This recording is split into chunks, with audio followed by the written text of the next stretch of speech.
let's not bury the lead here. And of course, you know, the Queen passing and the coronation. Well, the coronation hasn't happened yet, but you know, the coming to the throne, ascendancy, I guess you could say, of Charles. That's the big story. But the newsy story here is Harry and Meghan. Oh shit, They've yeah. once again managed to make it about them, kind of. Yes, yeah. Oh my God, yeah. So pretty much like there's this Forbes article talking about how King Charles names Will and Kate the Prince and Princess of Wales. So even Forbes kind of barely buried the lead in this headline. And they basically talk about how, like, you know, the Prince and Princess of Wales, it's the name for the heir apparent and his spouse. Like, Charles was the Prince of Wales for years. The last Princess of Wales was Diana. And when Camilla came into the picture, they gave her the Duchess of Cornwall because people felt like it was too soon with Diana, you know what I mean? So big thing, right? Of course, that's probably the headline, right?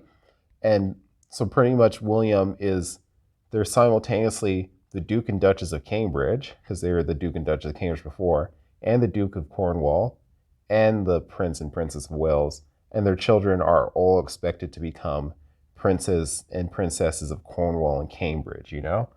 And with that, William gains ownership over was it like the Duchy of Cornwall, or what's it called? Yeah. That's what it's called? Yeah. And then Charles's wife, Camilla, is queen consort.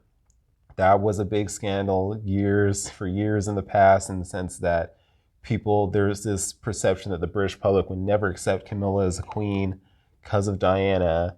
And you know what I mean? I'm a big Camilla fan, though. I'm so glad no. Camilla won in the end. I'm No, a we much took the bigger Camilla pill. fan than, you know, we were early on the Camilla pill. Yes. Like, I'm saying here, Camilla did nothing wrong. Like, I agree. Adultery, sure, it's bad, but like, Camilla was an innocent third party. Come on. Anyways, we're not gonna litigate the now defunct marriage season of the 4 of the former Crown. Prince of Wales. Yeah. Season 4 and 5 of the Crown. You know, you can watch that show on Netflix. But just as a person, like, I've seen some of her events recent, you know, just footage, and like the way she interacts with people, particularly kids. Like, she's just so genuine and kind of, she reminds me a lot of like Barbara Bush. Yeah, you know I see that too, sort actually. Of just like not into all the frills and the fuss, just like, you know, she just likes to smoke and like, you know what I mean? Play cards. You know what I mean? It's just that slight little like Margaret streak. Yeah, exactly, you know? So I think Camilla will be a great queen consort, you know? But yeah, bearing the lead like we're doing right now, if you scroll down in this Forbes article, it says that Harry and Meghan will, where is it? Yes. So the children of Prince Harry and his wife Meghan, the Duke and Duchess of Sussex, will now become Prince Archie and Princess Lilibet, who's named after the late Queen Elizabeth, becoming the 6th and 7th in line for the throne, behind William, his 3 children, and Harry. So this is crucial because part of the whole Megxit thing was that, you know, after Megxit, part of that, the whole scandal was that his children weren't supposedly going to like inherit any sort of titles. Like, they weren't really considered princesses or princesses, right? And the big beef was, like, people were focusing on the Kate versus Meg beef because it's like, oh, cat fight. Did Kate make Meghan cry? No, Meghan says it was actually Kate who made her cry, and all this other shit. You know, forget about that. The real beef was father and son, Charles versus Harry. They had apparently intense disagreements to the point where Harry said in the Oprah interview that they weren't even on speaking terms. Imagine the then heir to the throne not even on speaking terms with his son. That's big. That's massive, yeah.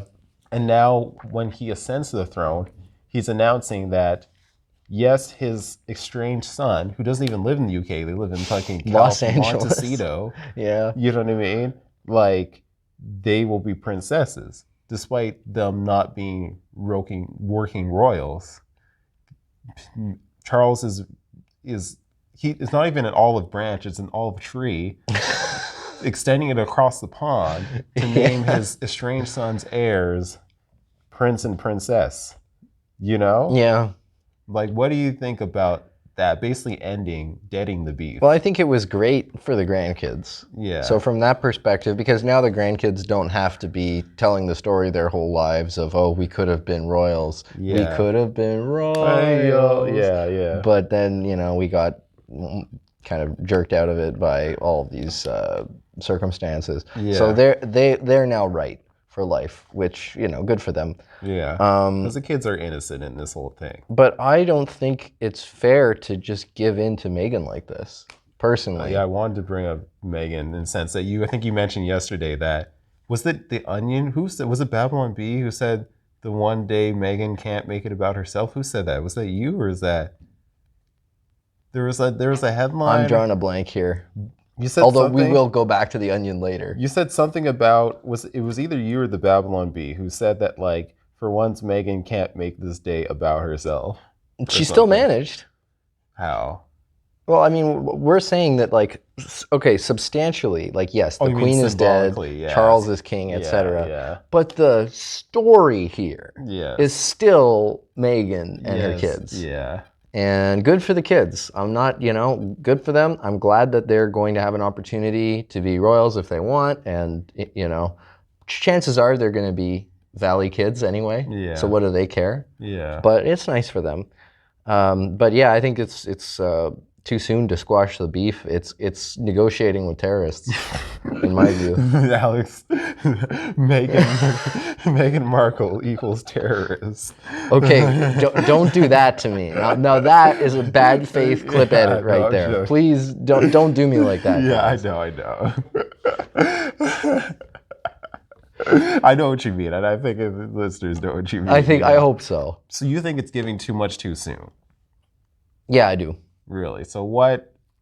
But at the same time, it's understandable, right? Yeah. Because when are you going to have a better opportunity to quash the beef and move on? That's the thing. And so, if anything, how much of this is the Queen from beyond the grave? Like a lot of it. A lot of it. I feel like she's directed this whole outcome. Even the whole back in February, which seems like several lifetimes ago. It does. My God. We were in the midst for of many reasons. convoy season, Yeah. and then you get the statement from the Queen saying, like, I'm excited for Camilla to be Queen consort, and that kind of just settled the debate, and literally she was kind of setting the stage for, yes, Charles will be king, yes, Camilla will be queen, get with the program, that's the transition officially began there back in February. Yeah. Because then everything kind of accelerated since then, So I have no doubt in my mind that all of this protocol stuff in terms of titles, the fact that like Will and Kate were named Prince and Princess of Wales so quickly, because I was reading from the royal experts that, that would take some time, they need a ceremony, and like, no, literally the day after the mom's dead, Prince and Princess of Wales, here you go. You know what I mean? Like, I think this is Her Majesty saying that, she wanted a quick, speedy transition to business as usual. You know what I mean? Yeah. To not leave any doubt. Yeah. And that's also to her credit, the fact that she would even know from like beyond the grave that like these questions need to be settled fast. Yeah. Swiftly. You know what I mean? Because she was like, probably the best PR mind in history, I think. Like a lot of people like to kind of, especially the Crown, they kind of hint at like the courtiers kind of pulling the strings, the men in like short pants, you know what I mean? The bureaucrats, whispering in her ear and all this shit. But I feel like she was calling the shots. You know what I mean? Yeah. Like down to a T. She knew every little line of protocol, every ceremony. She knew every song that would play every morning, you know what I mean, for this event or that event. You know what I mean? She was very detailed oriented. Well, she was steeped in the constitutional history of her country. Yes. And she was so steeped for 70 years as queen. Exactly. That's a hell of a long time to learn all of these details and master them and refine them and think about what's going to be important. And if you think about it, she lived through 2 successions. Yeah. Because there was, you have George V, Edward VIII, and then George VI. Mm-hmm. And all of that kind of happened within her lifetime. That's true, yeah. So she would have been, so she was born in 1926, right? Yes. So she would have been 10 when the abdication, or 9 about to turn 10 when the abdication happened. Yeah. And she saw what it did to her dad. She said it literally killed her father. Yeah, and I'm sure it did. Being just the weight of being king that he just couldn't bear. Especially when he just wasn't that kind of guy. Yeah. But he knew he had to rise to the occasion and be that kind of guy. Yeah.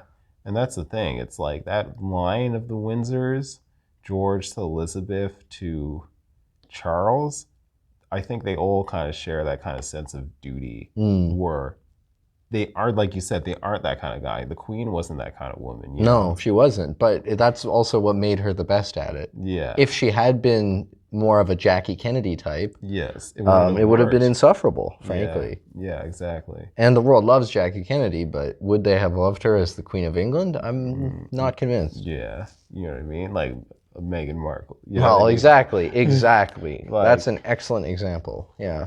There's a reason why they became the heir, you know, like even though her dad was the spare, like anyways. Yeah, so I guess can you blame Charles for kind of giving in to Meghan? No, I can't blame him, honestly. It was the weight of the moment. It's a little bit of a shame, but what can you do? Whatever. Yeah. Just patch it all over and then have a good relationship with the grandkids. Do you think that they're completely patched over? This is complete Probably not. It's more like... But then again, like, have the Sussexes punched themselves out at this point? Because now Meghan's doing her Spotify show where she's pretending to be Carl Jung. And I don't know what Harry's doing, saving the whales or something. No, you know, I guess he's doing his Invictus Games stuff and all that stuff. So, you know, but they're busy, they're happy, and they're making money. Spotify, so I don't think that they really need to keep rocking the boat. I think Meghan rocked the boat enough to get the clout that she needed to make the serious LA money. You think so? I'm just wondering if they'll continue to be even as outspoken, particularly Meghan, about politics. Like, she was very outspoken against Trump. Trump doesn't like her, you know what I mean? It's like, it's just unbecoming for the fucking, I guess, spouse of Harry, who was, I don't know what in line he was, third, fourth, fifth, whatever, you know what I mean? I guess he was third in line before William had kids. Yeah, you know, like, it's unbecoming, you know what I mean? Yeah. The Duchess to be beefing with fucking U.S. president, you know? Oh, absolutely, especially when the Queen actually had a very productive relationship with Trump, as far as we can tell. Yeah, they seem to have gotten along very well. Yeah, he put out a very good message about the Queen and Charles, you know? He seems to like them both, so, you know, it literally is just Meghan. Yeah. And he was like, basically low-key saying that, I think he literally said Harry is whipped in one interview. Yeah, that doesn't surprise me. Yeah. No, it's Piers Morgan too, right? And don't get me wrong, Piers Morgan is definitely like to the left of Trump on a lot of issues, and yet he still had a huge feud with Meghan Markle after they were actually close personal friends for a while. Yeah. So. So anyways, there's that aspect of royal titles and stuff. I guess we could go to